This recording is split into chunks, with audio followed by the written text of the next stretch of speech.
Welcome to Amazing Mind, the HMI web TV talk show that introduces you to all sorts of interesting people and topics related to subconscious behavior. My name is Lisa Machenberg, hypnotherapist, HMI instructor, and your host. Today we have an amazing guest who's going to talk to us about how we can open up a channel to our inner creativity to access creativity in art, music, writing, and even creating extemporaneous hypnotherapy scripts. It is my pleasure to introduce you to my guest, Elizabeth LaPrade, and she is the founder of the Finding the Master Within program. Help me welcome Elizabeth LaPrade. So Elizabeth, tell me a little bit about your work. Well, in my practice, really the foundation of it is helping people to get their ego minds out of the driver's seat so that they can be open to channel their inner brilliance and their inner wisdom, and to also tap into that infinite inner being that they have within. I like it. You know, that's such an interesting metaphor, having your ego in the driver's seat. Tell me a little bit about what you mean by that. Well, the thing is, I really love to teach using metaphors because they're such great imagery. So this is one of my favorite ones, where it's as though you're driving a car, and the car represents your life. But the interesting thing is that in this scenario, you are in the passenger seat, and your ego mind is the one that's driving the car. Because I think so many of us spend so much time in the passenger seat. And so with my work, applying different tools and techniques, I assist people in being able to turn and look at their ego mind and say, stop the car. And then they get out, run around to the driver's side, open up the door and say, ego mind, get in the back. And then they sit in the driver's seat and learn how to control their lives and really be in charge of the direction that they're going. You know, this is perfect for Amazing Mind, because when we talk about the ego mind, that's such a subconscious thing. And I'm certainly not aware of it, and I bet that the people are not aware that it's the ego that's driving the car. Can you give us some examples? Sure. Well, one of the first things that I do, because like you said, people are just not aware of all this crazy chatter that's going on. So I'll have people come in and I'll just have them sit, very still. And to help in this awareness, what I'll do is I'll give them a phrase, which, would be a thought that's in their mind. And then I ask them to observe what thought comes up as a result of that thought. And then I have them look at the next thought, and the next thought, and the next thought, and watch as it takes them around. So I'll give you an example. Let's say the phrase is, I have to wash my car. And then what may come up for them is, why is my car so dirty? Why have I waited so long? And then you can go to, I can't believe that I haven't done this yet. And then well, you carry it. It's kind of funny, because as I was driving up over the mountain today, I couldn't see out of my left-hand mirror because my car needs to be washed. I thought, I have to wash my car. So the thoughts that came up for that is, as you said, well, why haven't I washed my car? It's been 6 weeks since I've washed my car. I can't see out of my left-hand mirror because I've lost my car. Oh my God, I'm a pig. I'm a pig. I'm so lame. From I have to wash my car. Right. From this simple little thought, I have to wash my car, all of a sudden you're lame. Does this make mind. sense? Yes. Right. To see you guys are laughing. You get the hint. You can start to laugh at this crazy, crazy guy that's in your head all the time. He's driving the car, the dirty car. That's good. So then we can start there. That's a basis. So then someone has an understanding of the craziness of the ego mind. Yes. So then I start to introduce different tools and techniques. And one of the first things, very, very powerful, are affirmations. So what I'll have someone do is take out a piece of paper, draw a line down the middle. So you have two columns. And in the left-hand column, at the top, you write negative. And then over on the right-hand column, the heading is, I got it reversed. You do positive. Positive first. Positive first. I like that better. Yeah, thank you. And then in the other column is the negative. Yes. So let's take your example of I am lame. So that's the negative. I'll put that in the negative column. Right. But let me ask you, How would you turn that into a positive? What would be a positive? Like an opposite? Opposite, An exactly. opposite. Yes. An opposite of I am lame. I am awesome. I am awesome. I am awesome. That's awesome. Okay. Okay, so what you do is, since your positive is the first, you write, I am awesome. Now you listen for whatever comes up. And ordinarily, it's probably going to be like, no, I'm lame. So you write that down. Then you write the positive down again. I am awesome. What? Are you kidding me? And you write that down. Okay. Then you write down, I am awesome. No way. I am awesome. Well, maybe. So you write that down. I am awesome. You don't hear anything, but I am awesome. Because what has happened is you've neutralized that negative thought, that I am lame, just through this process. So then when you get to that complete level place where you're just hearing I am awesome, you write it at least 20 times. Why 20? Because it's very, very reinforcing. But now here's what you also, to reinforce that, I highly recommend that people do it for at least 21 days, because then, that helps create the new neural pathways and a new understanding of you're no longer lame, but you're truly, truly awesome. It's interesting that you say 21, because here at the Hypnosis Motivation Institute, we teach that you need to do the new habit or the new thought pattern 21 times, because it does create that new neural pathway. And then when there's a choice between going down the old one or going down the one you practiced 21 times, the brain will choose the new neural pathway. So I guess this research is all over the place, huh? Yeah. Yeah. I really like that exercise. Can you teach us another one? Yes, and this is one of my favorites because it's very, very powerful. It's a stream of consciousness writing, and some people call it a brain dump, because it's like you've got so much stuff in your brain and you're just dumping it onto a piece of paper. So it involves a pen, piece of paper, really easy, and just it's stream of consciousness writing. Whatever is in your mind, just write. And emotion can come up, anger, whatever, just write it.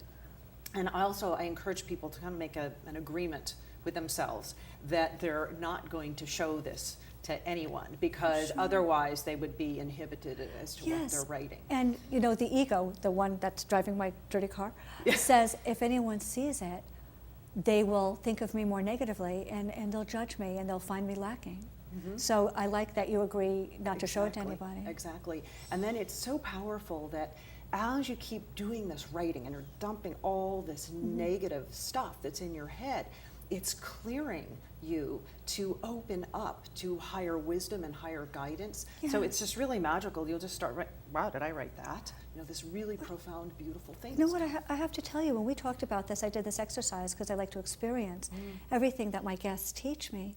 And as I was writing, I kind of sort of discovered my great lie. It was really weird. I wrote it down, and then I looked at it, and writing it down, I could see that it was a lie. And my great lie, I'll share with you if you promise not to tell anybody, okay? Okay. Is nobody loves me because I'm unlovable. And yet when I looked at it, only then could I realize it was a lie. Have you ever heard of stuff like this coming up for people when they're doing the stream of consciousness writing? Oh, totally. It happens all the time. It happened for me just as I'll make you a deal. I won't tell anybody if you tell me your great lie. Okay. I promise. Mine is everybody is better than me. Yeah.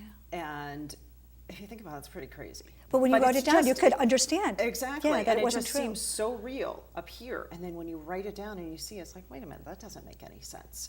And so that's part of the beauty of this work. Yes, so you're dumping out all this stuff that you're carrying around with you, and you can find both really profound and interesting and creative things, but you can also find out what you've been carrying around, and when you can look at it more objectively when it's written down. Is that correct?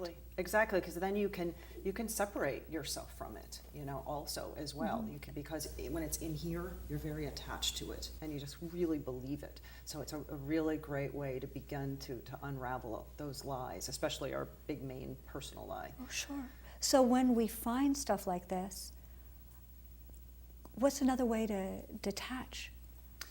Another great way is through meditation. No, sometimes when I say meditation, we go, oh God, I can't sit still. I can't do that. I especially can't sit still. Quick response. But I do want to say, though, in regards to that with all of these practices, you really need to have discipline. I mean, it's, oh yeah, that's a wonderful idea, you can say that, but actually doing them is very important. So with meditation, and you can start with maybe just 1, maybe 2 minutes a day as you get used to it, make it a habit. And it's about just sitting and watching your thoughts. Because the whole goal here is to become the observer. Because when you can become the observer, you're apart from that thought. Because these thoughts have very, very strong charges. So if we can separate ourselves from that, then the power of these thoughts, the negative ones, just fly away. Sure, so we can see them and put them outside of ourselves. Again, detach from them. Exactly. You know the metaphor I use when I'm doing this kind of work? As I turn them into a pine cone, and they fall off the tree, and they fall into the stream, and we can watch them as they disappear. Wow, I love that. Can I take that? Can I use it? Sure. It's good. Okay. Well, these things are so interesting, and you have so many techniques. What is your education? Well, a lot of these I've learned through my practice in rebirthing. What's rebirthing? Rebirthing is this really powerful healing modality, and it uses the breath. It's a conscious, connected breath. And what's breath? Breath is life. Yes. You know, it's our connection to all that is.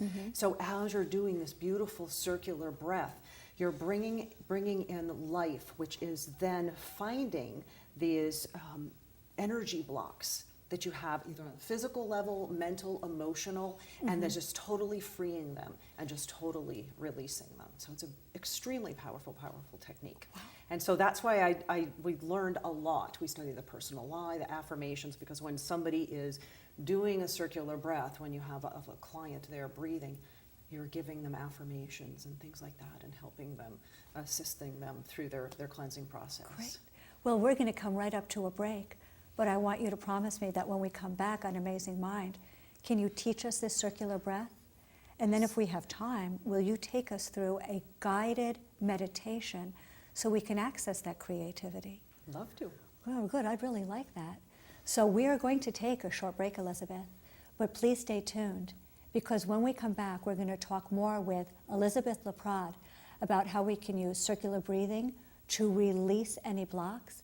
And then she's going to guide us on a meditation so we can access some inner creativity, learn how to channel it through us for art, music, writing, any of our writers here, and even hypnotherapists to be able to access creativity for more extemporaneous and spontaneous hypnotherapy scripts. Stay tuned. We'll be right back.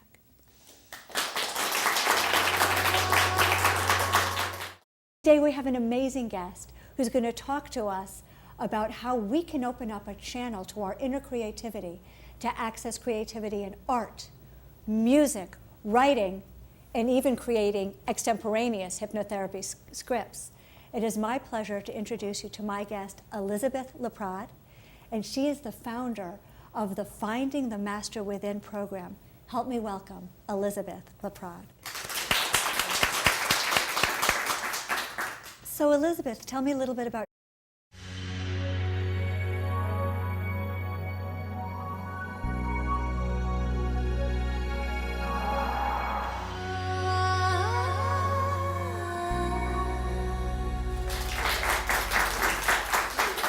Welcome to Amazing Mind, the HMI web TV talk show that introduces you to all sorts of interesting people and topics related to subconscious behavior. My name is Lisa Machenberg, hypnotherapist, HMI instructor, and your host. Where it's as though you're driving a car and the car represents your life. But the interesting thing is that in this scenario, you are in the passenger seat and your ego mind is the one that's driving the car. Because I think so many of us spend so much time in the passenger seat. And so with my work, applying different tools and techniques, I assist people in being able to turn and look at their ego mind and say, stop the car.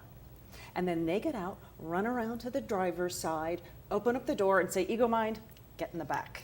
and then they sit in the driver's seat and learn how to control their lives and really be in charge of the direction that they're going. You know, this is perfect for Amazing Mind, because when we talk about the ego mind, that's such a subconscious thing, and I'm certainly not aware of it, and I bet that the people are not aware that it's the ego that's driving the car. Can you give us some examples? Sure. Well, one of the first things that I do, because like you said, people are just... Your work. Well, in my practice, really the foundation of it is helping people to get their ego minds out of the driver's seat so that they can be open to channel their inner brilliance and their inner wisdom, and to also tap into that infinite inner being that they have within. I like it. You know, that's such an interesting metaphor, having your ego in the driver's seat. Tell me a little bit about what you mean by that. Well, the thing is, I really love to teach using metaphors because they're such great imagery. So this is one of my favorite ones.